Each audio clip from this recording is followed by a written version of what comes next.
Hello viewers, welcome to education and job corner. দেখুন, এই মুহূর্তে আমি সুপ্রিম কোর্ট অফ ইন্ডিয়ার অফিসিয়াল ওয়েবসাইটে আছি। মুহূর্তে আপনারা সকলেই জানেন যে চাকরি বাতিল মামলাটি সুপ্রিম কোর্টে উঠেছে এবং আপনারা জানেন যে যোগ্যদের চাকরি ফেরানোর দাবিতে কিন্তু বিভিন্ন সংগঠন সহ খোদ যোগ্য শিক্ষক শিক্ষিকাগণও সুপ্রিম কোর্টের দ্বারস্থ হয়েছেন তাদের ন্যায় দাবিটা আদায় করার জন্য। তো এরই পাশাপাশি আপনারা খবর পেয়েছেন যে প্রথমেই রাজ্য সরকার স্কুল সার্ভিস কমিশন ও মধ্যশিক্ষা পর্ষদ থেকে 3টে এসএলপি দায়ের করা হয়েছে এবং এই 3টে এসএলপি এর মধ্যে রাজ্য সরকার যে এসএলপিটা দায়ের করেছে সেখানে কিন্তু একটি গুরুত্বপূর্ণ আপডেট উঠে আসছে। সেখানে দেখা যাচ্ছে, দেখুন, the state of West Bengal versus Baishakhi Bhattacharya, এখানে যে মামলাটি এসএলপি করা হয়েছিল সেখানে কিন্তু হিয়ারিংয়ের ডেট পাওয়া গেছে আগামী 3 মে। হিয়ারিংয়ের ডেট এখানে আপনারা দেখলে বুঝতে পারবেন যে আগামী 3 মে হিয়ারিংয়ের ডেট পাওয়া গেছে।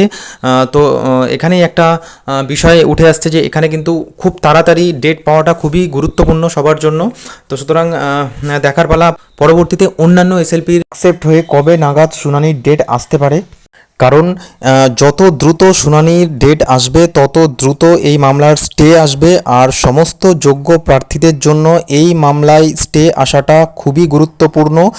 আর সেই পাশাপাশি বলে রাখি, এই মামলায় স্টে এসে যাতে যোগ্যরা তাদের ন্যায় বিচারটা পায় এবং অযোগ্যরা বাদ যায়, এবং সেই অযোগ্যদের জায়গায় যাতে নতুন করে যারা আন্দোলন করছিলেন ওয়েটিং থেকে, সেই 5,000 ভ্যাকান্সির এগেনস্টে তারা যাতে অবশ্যই সুযোগ পান, এটাই কিন্তু কাম্য। কারণ নতুন করে পরীক্ষার যদি ব্যবস্থা করা হয় এই রায় অনুযায়ী, তাহলে কিন্তু যোগ্যরা তো বঞ্চিত হচ্ছেনই, এবং যারা রাস্তায় আন্দোলন করছিলেন যোগ্যরা ছিলেন তারাও কিন্তু বঞ্চিত হবেন, এটা কিন্তু বলা যেতেই পারে। সুতরাং দেখার পালা পরবর্তীতে সুপ্রিম কোর্টের কী গুরুত্বপূর্ণ আপডেট আসতে চলেছে।